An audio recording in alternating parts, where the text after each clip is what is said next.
नमस्कार, आप देख रहे हैं कच्चा चिट्ठा और मैं हूं आपके साथ राजप्रीत कौर।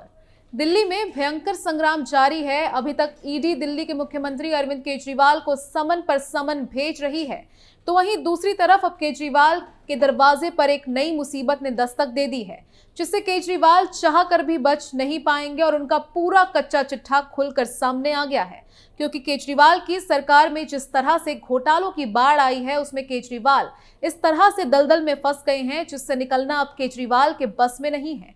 तो क्या कुछ है पूरा मामला और किस घोटाले की वजह से केजरीवाल की नींद उड़ गई है, इसी का पूरा कच्चा चिट्ठा खोलेंगे। अरविंद केजरीवाल को बड़ा झटका, एक और घोटाले से मुश्किल में केजरीवाल।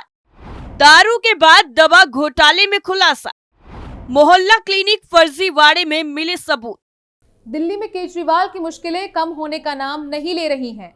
अब तक जांच में केजरीवाल के लिए नई मुसीबत ने दस्तक दे दी है, जिससे केजरीवाल और आम आदमी पार्टी की मुश्किलों में इजाफा हो गया है। दरअसल दिल्ली में केजरीवाल सरकार के मोहल्ला क्लिनिकों पर लगे फर्जीवाड़े के आरोप के बीच एसीबी की जांच में कई खुलासे हुए हैं, जिन्होंने नया सियासी संग्राम शुरू कर दिया है। इन क्लिनिक में हुए फर्जी लैब टेस्टों की एसीबी की तरफ से की गई प्रारंभिक जांच में दिल्ली सरकार द्वारा नियुक्त 2 निजी डायग्नोस्टिक लैब, एग्लिस डायग्नोस्टिक और मेट्रोपोलिस हेल्थ केयर की गहरी सांठगांठ का पता चला है। एसीबी सूत्रों ने दावा किया है कि उन्हें दिल्ली सरकार के प्रमुख क्लिनिकों के माध्यम से भूतिया मरीजों का टेस्ट किए जाने के अहम सबूत मिले हैं। अभी तक दिल्ली सरकार के स्वास्थ्य विभाग की ओर से इस पर कोई प्रतिक्रिया नहीं आई है, जब तक ये खबर लिखी गई है। लेकिन एसीबी सूत्रों से मिली रिपोर्ट में फर्जी टेस्ट करवाए जाने का फुल प्रूफ मामला सामने आया है। प्रारंभिक जांच से पता चला है कि फरवरी 2023 से दिसंबर 2023 की अवधि के दौरान 2 निजी प्रयोगशालाओं की तरफ से लगभग 22 लाख टेस्ट किए गए, जिसके लिए उन्हें दिल्ली सरकार द्वारा 4.63 करोड़ रुपए का भुगतान किया गया था। इसमें से 65,000 से अधिक टेस्ट या तो फर्जी हुए थे या फिर उन्हें हेर फेर किया गया था। इनमें से प्रत्येक टेस्ट करने की लागत 100 रुपए से 300 रुपए तक थी। जांच के दौरान ये पता चला कि जिन लोगों के मोबाइल नंबर डाले गए थे, उनमें से 63% ना तो कोई टेस्ट करवाया था और ना ही किसी मोहल्ला क्लिनिक का दौरा किया था। दरअसल 2 निजी प्रयोगशालाओं में मरीजों के डेटा के विश्लेषण से जो खामियां सामने आई हैं, चलिए वो आपको बताते हैं। एगिलिस डायग्नोस्टिक्स लिमिटेड में फरवरी 2023 से नवंबर 2023 तक की अगर बात करें तो इसमें 12,457 टेस्ट ब्लैंक मोबाइल नंबर पर किए गए। इतना ही नहीं, 25,732 टेस्ट जीरो मोबाइल नंबर पर किए गए। 1, 2, 3, 4, 5 से शुरू हुए फर्जी मोबाइल नंबर पर 913 टेस्ट किए गए। 2,467 विभिन्न रोगियों के लिए वही नंबर डाला गया जिनका इस्तेमाल 80 से ज्यादा बार किया जा चुका था। मरीजों के पंजीकरण और उन मरीजों की संख्या के बीच भारी खामियां हैं जिनका टेस्ट एक ही मोबाइल नंबर पर किया गया था।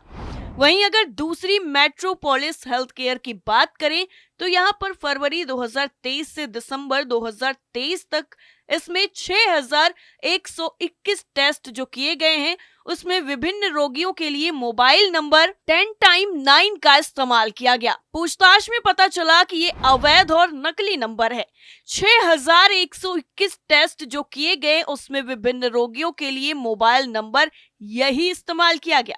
इतना ही नहीं, 2,399 टेस्ट जो किए गए उनके लिए मोबाइल नंबर 9821749455 डाला गया।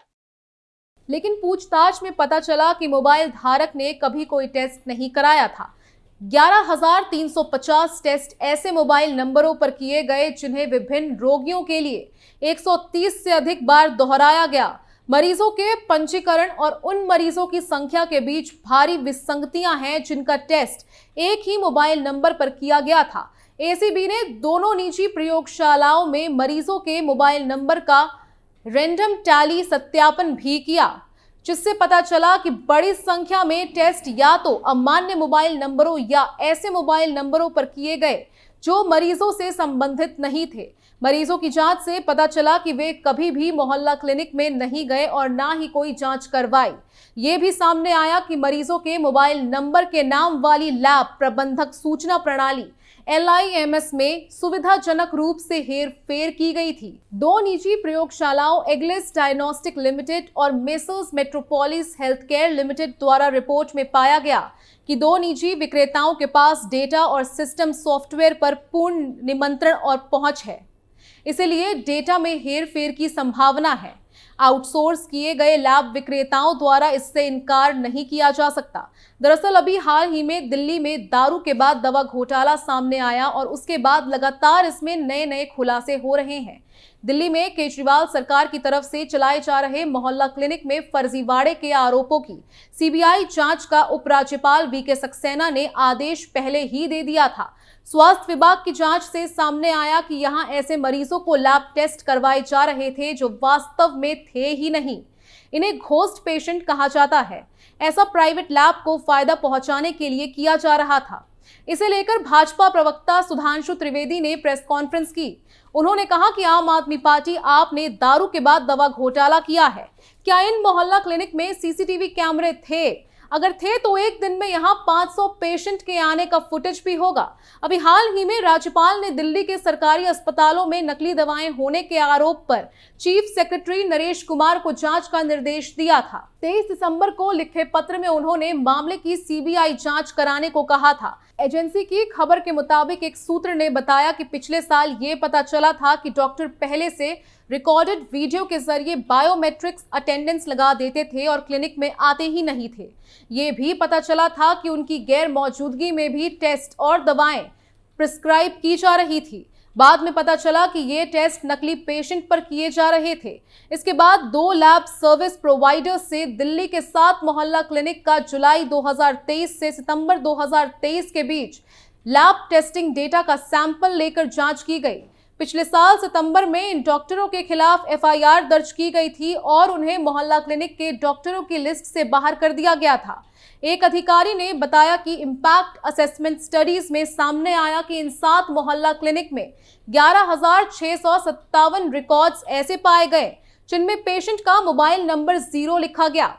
8,251 मामलों में मोबाइल नंबर की जगह खाली छोड़ दी गई और 3,092 मामलों में एक ही मोबाइल नंबर एंटर किया गया। अधिकारियों के मुताबिक ऐसे 400 एंट्री थे जिसमें 1 से 5 अंक से शुरू होने वाले फोन नंबर थे, जबकि इन अंकों से कोई फोन नंबर शुरू नहीं होता। 999 केस में 15 या उससे ज्यादा पेशेंट के नाम के आगे एक ही नंबर लिख दिया गया था। सोचने वाली बात यह है कि मोहल्ला क्लिनिक में डॉक्टर फर्जी अटेंडेंस लगा रहे थे, तो ये टेस्ट और दवाएं कौन लिख कर दे रहा था? क्या नॉन मेडिकल स्टाफ ये काम कर रहा था? 23 दिसंबर को विजिलेंस डिपार्टमेंट ने एक रिपोर्ट में दिल्ली के सरकारी अस्पतालों में नकली दवाएं होने की बात कही थी। इस पर दिल्ली के उपराज्यपाल वीके सक्सेना ने चीफ सेक्रेटरी नरेश कुमार को जांच करने का निर्देश दिया था। ये भी कहा था कि मामले की जांच सीबीआई से करवाएं। मामले पर भाजपा की तरफ से मनोज तिवारी और वीरेंद्र सचदेवा ने प्रेस कॉन्फ्रेंस की थी। उन्होंने आरोप लगाए कि दिल्ली के मुख्यमंत्री अरविंद केजरीवाल नकली दवाओं के व्यापारी हैं, उनका सब कुछ नकली है। वहीं वीरेंद्र सचदेवा ने कहा कि आपके नेताओं के भ्रष्टाचार के खिलाफ पर्याप्त सबूत हैं, ये पार्टी पैसे की भूखी है। उपराज्यपाल वीके सक्सेना ने चीफ सेक्रेटरी को लिखी चिट्ठी में कहा था कि ये नकली दवाएं दिल्ली के सरकारी अस्पतालों में लाखों मरीजों को दी जा रही है और शायद मोहल्ला क्लिनिक में भी बांटी जा रही है। उन्होंने दवाओं की खरीद में किए जा रहे खर्च पर चिंता जताते हुए दावा किया था कि दूसरे राज्यों के सप्लायर और मैन्युफैक्चरर भी इस धांधली में शामिल हैं।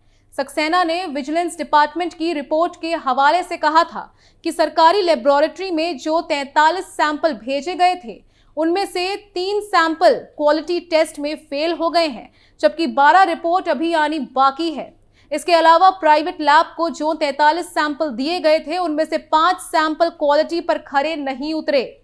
वहीं दूसरी तरफ आम आदमी पार्टी के नेशनल कोऑर्डिनेटर और दिल्ली के मुख्यमंत्री अरविंद केजरीवाल ने कहा कि लोगों के लिए अच्छा काम करेंगे तो आपको जेल जाना पड़ेगा।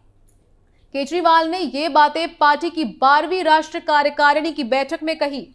ये बैठक में वर्चुअल जुड़े थे। दिल्ली के सीएम ने यह भी कहा कि उन्होंने भी गारंटियां दी लेकिन पूरी नहीं की। भाजपा और कांग्रेस ने हमारी गारंटी और मैनिफेस्टो शब्द तक चुरा लिया। अब ये लोग मोदी की गारंटी और कांग्रेस की गारंटी कहने लगे हैं। इन्होंने गारंटियां तो दी लेकिन किसी ने पूरी नहीं की क्योंकि इनकी नीतियां ठीक नहीं हैं। जबकि हम अपनी गारंटियां पूरी कर रहे हैं, यानी कुल मिलाकर अपने आप को बचाने के लिए दिल्ली के मुख्यमंत्री लोगों की सहानुभूति बटोरने की कोशिश कर रहे हैं। अब देखना होगा कि आगे इस मामले में क्या एक्शन देखने को मिलता है। कच्चा चिट्ठा में फिलहाल के लिए बस इतना ही। बाकी तमाम खबरों के लिए देखते रहिए कैपिटल टीवी। नमस्कार।